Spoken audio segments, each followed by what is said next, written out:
আসসালামু আলাইকুম। আশা করি তোমরা সবাই ভালোই আছো। তো অনেকদিন পর আজকে আবার একটা ক্লাস।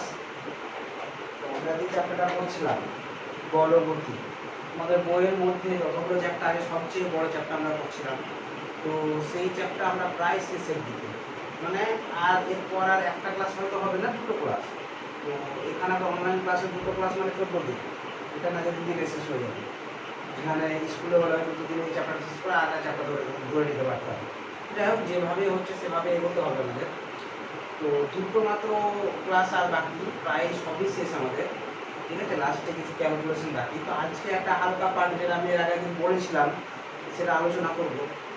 সেটা হচ্ছে কি, স্পর্শজনিত বল এবং স্পর্শহীন বল। সেই বলগুলো কি বলেছিলাম? স্পর্শজনিত বলের মধ্যে প্রথমে আমি কি বলেছিলাম?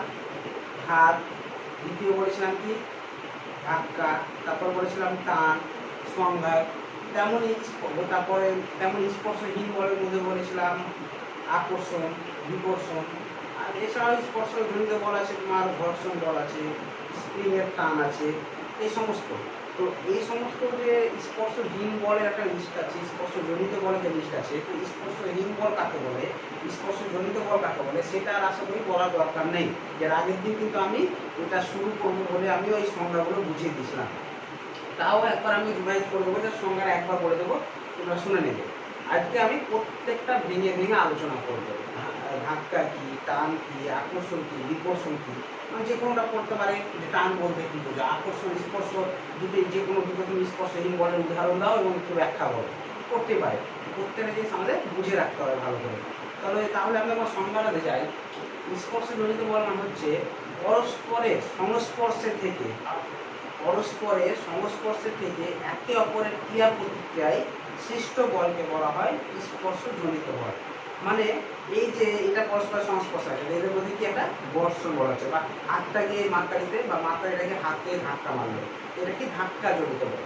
এই যে পরস্পরের সংস্পর্শ করছে, পরস্পরের সংস্পর্শে পারস্পরিক ক্রিয়া প্রতিক্রিয়ায়, সংস্পর্শের থেকে পারস্পরিক ক্রিয়া প্রতিক্রিয়ায় যে বলগুলো যখন উৎপন্ন হয় তাকে বলা হয় কি স্পর্শজনিত বল।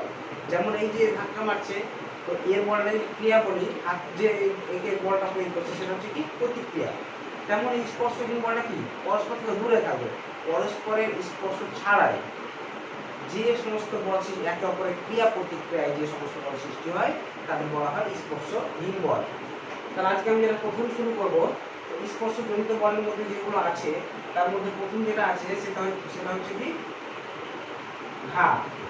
ঘাত তো ঘাত হচ্ছে কি, কোনো একটা বস্তু সংস্থা যদি একটা দ্বিতীয় বস্তু সংস্থার উপর একটা নির্দিষ্ট দিকে বল প্রয়োগ করে, তাহলে ওই দ্বিতীয় বস্তু সংস্থাও প্রথম বস্তু সংস্থার উপর সমমানের বিপরীত মুখে একটা বল প্রয়োগ করে।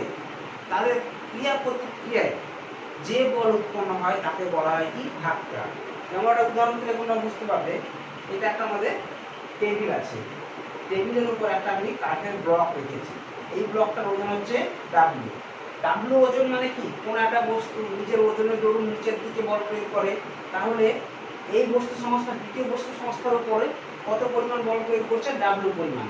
আমি সংজ্ঞাতে বললাম, প্রথম বস্তু সংস্থা দ্বিতীয় বস্তু সংস্থার উপর একটা বল প্রয়োগ করে নির্দিষ্ট দিকে, এবং দ্বিতীয় বস্তু সংস্থাও প্রথম বস্তু সংস্থার উপর সমমানের বিপরীত মুখে একটা বল প্রয়োগ করে।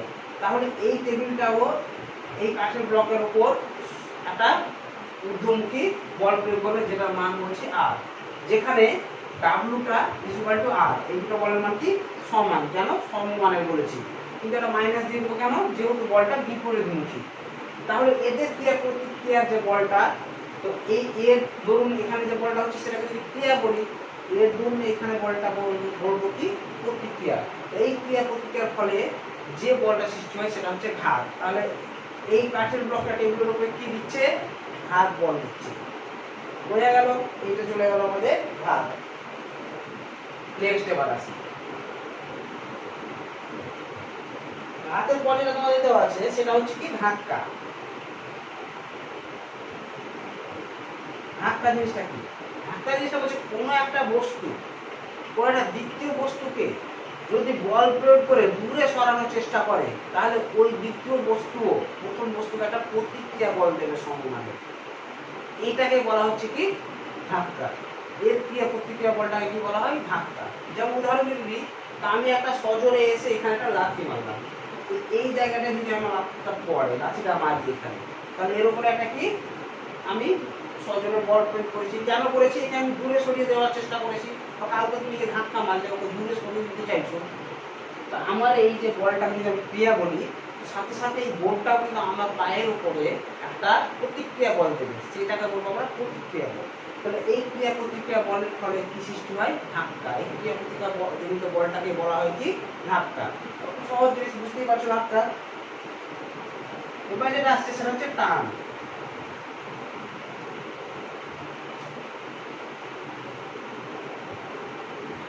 টানের সংজ্ঞাটা বলছে যে ক্রিয়া প্রতিক্রিয়া বল কোনো জড় মাধ্যমের মধ্যে দিয়ে সঞ্চালিত হয়ে একে অপরকে কাছে আনতে চায় বা একে অপরকে নিজের কাছে টেনে নিতে চায়, তাদের বলবো আমরা কি টান।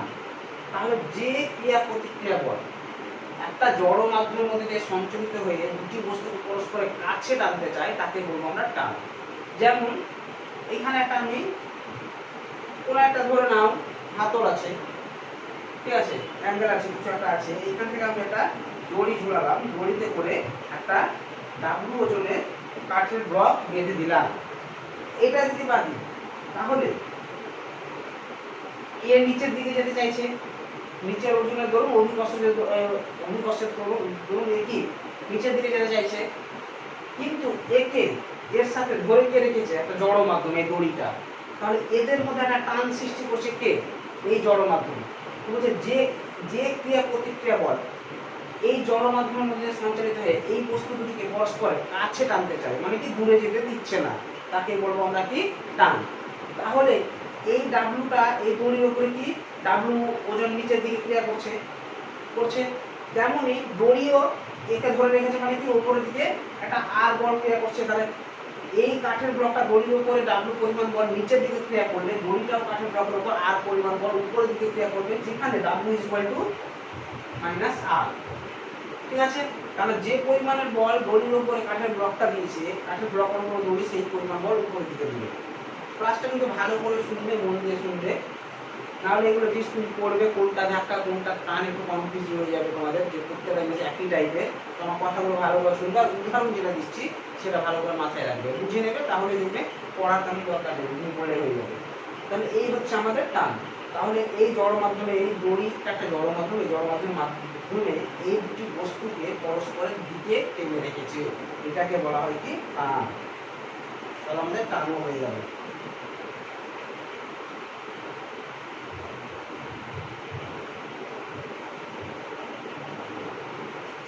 টানের পর যেটা দিয়েছে সেটা হচ্ছে সংঘাত।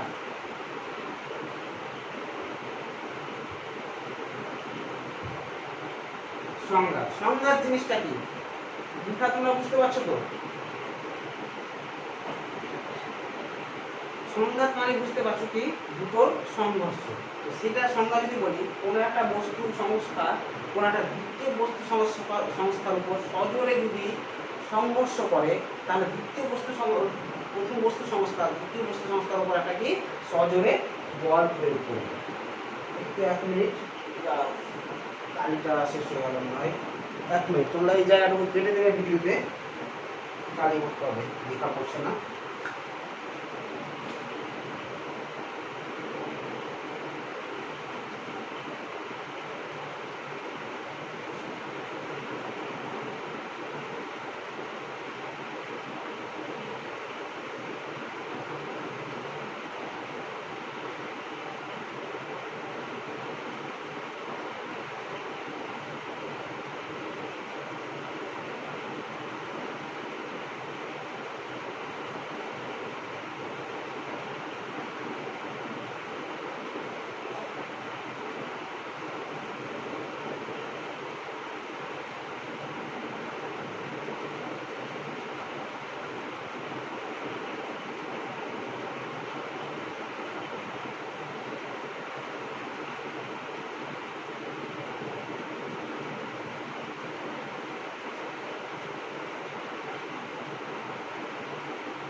সরি লেট হলো কাজে করতে, এই জায়গাটা কেটে দেখে নেবেন ভিডিওটা।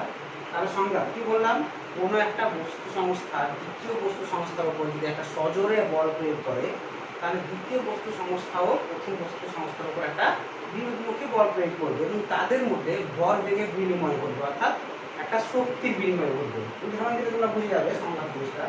মনে করলাম এটা একটা লরি এবং এটা একটা বাস।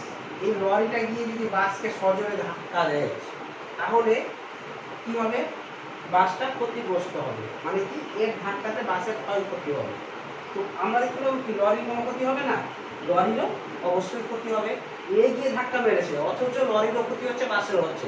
কারণ একে বল প্রয়োগ করেছে, তাহলে বাসও একে বল প্রয়োগ করেছে। তো এদের এইটাকে বলা হচ্ছে কি সংঘর্ষ বা সংঘাত। একবার করে রিভিউ করলে ব্যাপারগুলো ক্লিয়ার হয়ে যাবে। এবার আমাদের আসছে কয়েকটা স্পর্শহীন বল। স্পর্শহীন বলের মধ্যে এবার করবো আমরা স্পর্শহীন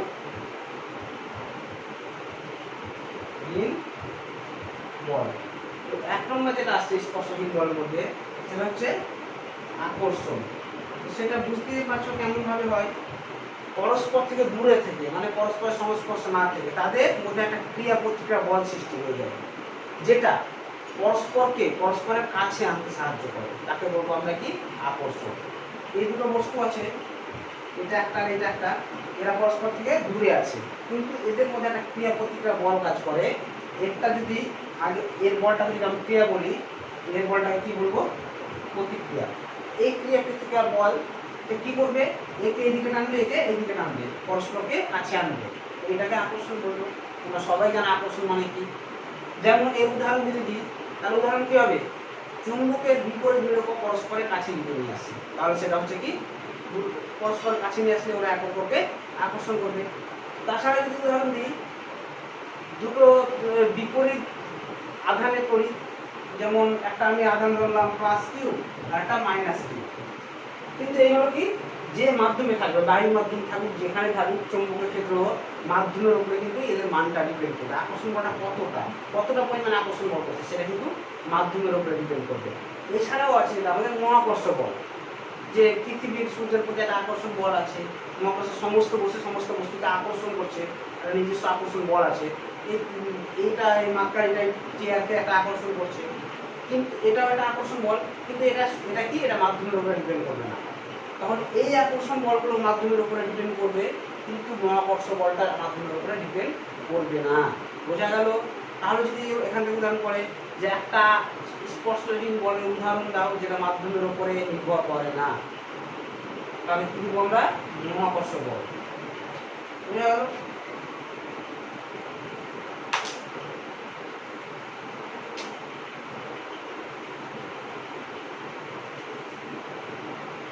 এবার বিকর্ষণ। বিকর্ষণ মানে কি, এর একদম সেম বিপরীত। বিকর্ষণ বল সেম এর বিপরীত। একই জিনিস, দুটি বস্তু পরস্পরের সংস্পর্শে না থেকে, একটা বস্তু সংস্পর্শে না থেকে তাদের ক্রিয়া প্রতিক্রিয়া, মানে একে ক্রিয়া দিচ্ছে, একে প্রতিক্রিয়া দিচ্ছে, এই ক্রিয়া প্রতিক্রিয়ার ফলে এরা পরস্পর থেকে দূরে সরে যেতে চাইছে, এইদিকে সরে যেতে চাইছে, এইদিকে সরে যেতে চাইছে। তাহলে দুটি বস্তু পরস্পরের সংস্পর্শে না থেকে তাদের ক্রিয়া প্রতিক্রিয়া বলের জন্য পরস্পর থেকে দূরে সরে যেতে চাইলে তাকে আমরা কি বলবো বিকর্ষণ বল। এই যে ক্রিয়া প্রতিক্রিয়া বলটা হচ্ছে একে বলবো বিকর্ষণ বল। এই ক্রিয়া প্রতিক্রিয়া বলের জন্য কি হচ্ছে, ওরা দূরে সরে যেতে চাইছে, তাহলে এটা হচ্ছে কি আমাদের বিকর্ষণ বল। তো উদাহরণ কি, চুম্বকের সমময়ূরকে পরস্পরের কাছে নিয়ে আসলে ওরা দূরে সরে যেতে চাইবে, ওদের মধ্যে একটা ক্রিয়া প্রতিক্রিয়া বল সৃষ্টি হবে, যার জন্য ওরা দূরে সরে যাবে। তাছাড়া সম আধান, দুটো পজিটিভ আধান বা দুটো নেগেটিভ আধানকে পরস্পরের কাছে আনলে তারা দূরে সরে যাবে। তো এগুলো আমাদের বিকর্ষণের উদাহরণ। এই সমস্তগুলো কিন্তু মাধ্যমের উপরে নির্ভর করে। তো তাহলে এটা হয়ে গেল। আর একটা যেটা আছে সেটা হচ্ছে ঘর্ষণ। এটা স্পর্শজনিত বল। বইয়ে যেভাবে পরপর দেওয়া আছে আমি সেভাবে করছি, ঘর্ষণটা আগে আলোচনা করিনি।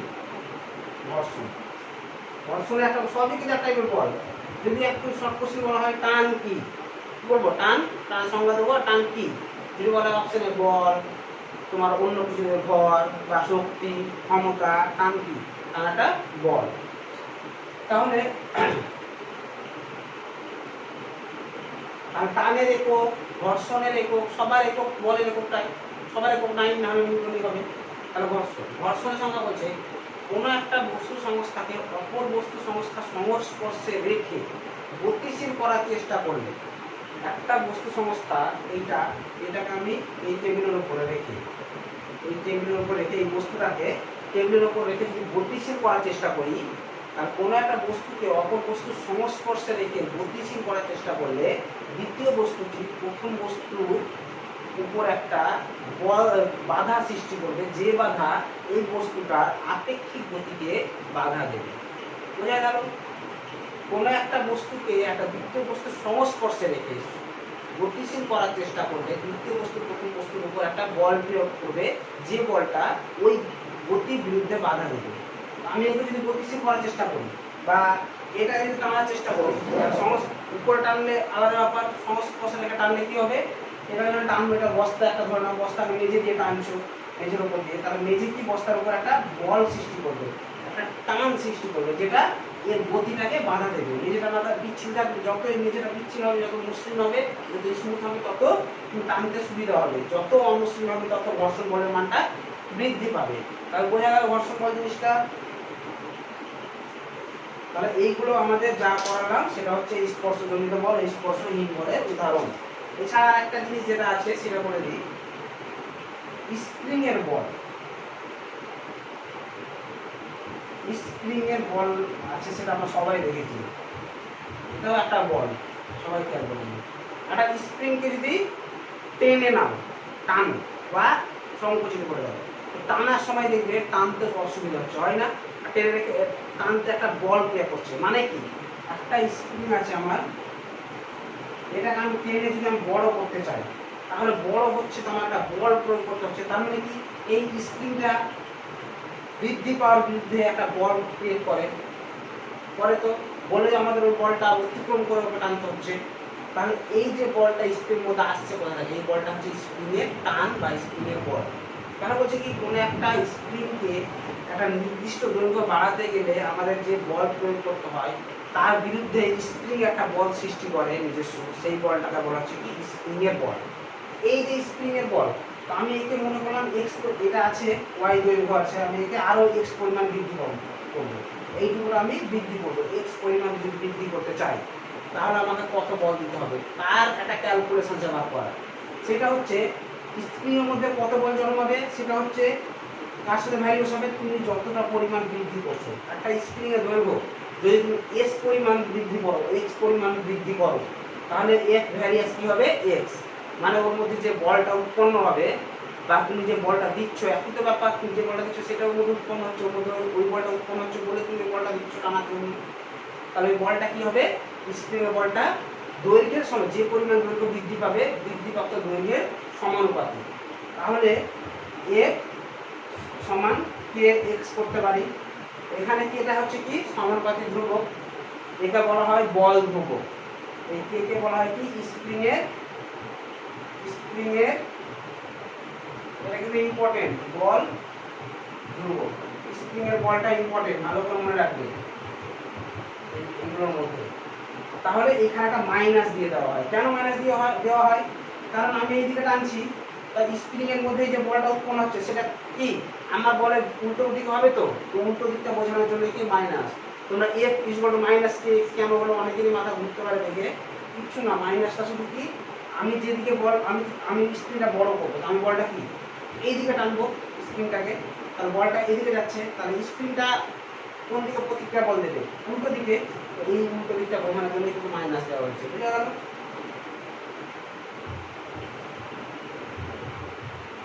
তাহলে এগুলো আমাদের হয়ে গেল। এবার আমাদের শেষ, সেটা স্পর্শজনিত বল, স্পর্শহীন বল।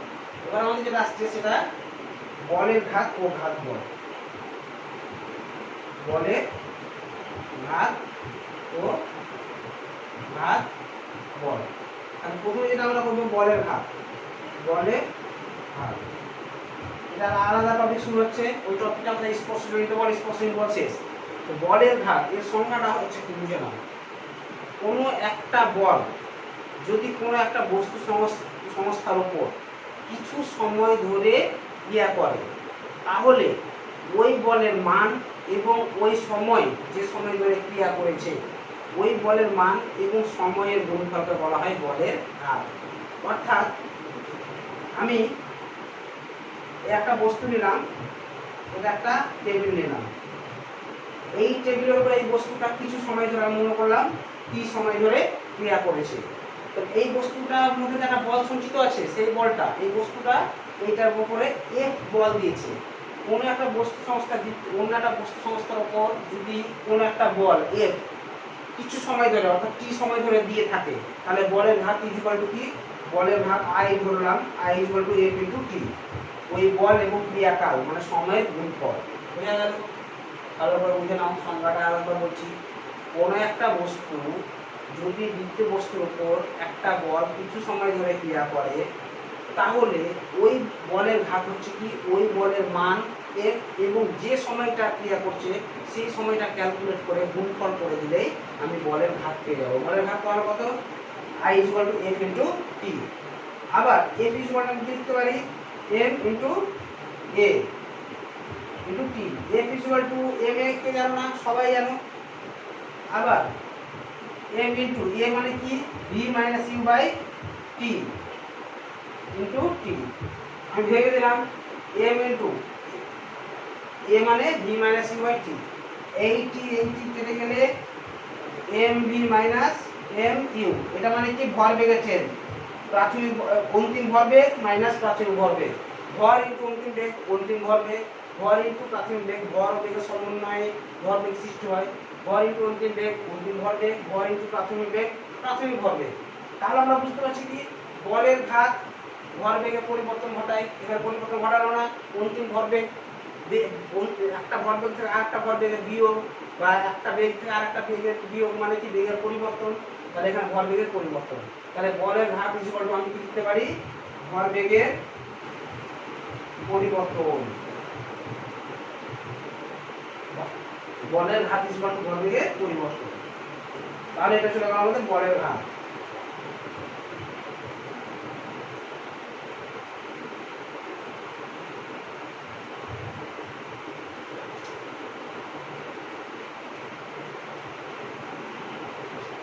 এবার বলের ঘাতের একক কি, তাহলে বলের ঘাত আমি কি বললাম, বলের ঘাত ইকুয়াল টু এফ ইন্টু টি। তাহলে সিজিএস পদ্ধতি যদি একক বার করি তাহলে টাইম ইন্টু কি হবে সেকেন্ড, সেম এসআই পদ্ধতি যদি বার করি তাহলে নিউটন ইন্টু সেকেন্ড হয়ে গেল। মাত্রা কি হবে, মাত্রা হবে বলের মাত্রা M L square M L T to the power minus two, এটা বলের মাত্রা ইন্টু টাইমের মাত্রা টি, তাহলে M L T to the power minus one মাত্রা হয়ে গেল। এবার আমরা ঘাত বল, এটা গেল বলের ঘাত। এবার আমরা ঘাত বল বুঝবো। ঘাত বল, বলের ঘাত ঘাত বল পুরোপুরি আলাদা জিনিস। বলের ঘাতটা আশা করি বোঝা গিয়েছে। এবার ঘাত বলটা শুনুন। কোনো একটা বৃহৎ মানের বল মানে বড় মাপের বল যদি কোনো একটা বস্তুর উপর খুবই অল্প সময় ধরে ক্রিয়া করে তাহলে তার বলকে কি বলবো, ঘাত বল। কোনো একটা বৃহৎ মানের বল কোনো একটা বস্তুর উপর খুব অল্প সময় ধরে ক্রিয়া করে গেল তাহলে তাকে আমরা কি বলবো, ঘাত বল। যেমন উদাহরণ বলতে পারবো, থর সিনেমা থরের হাতুড়িটা, ও এই হাতুড়ি দিয়ে কোথাও যখন মার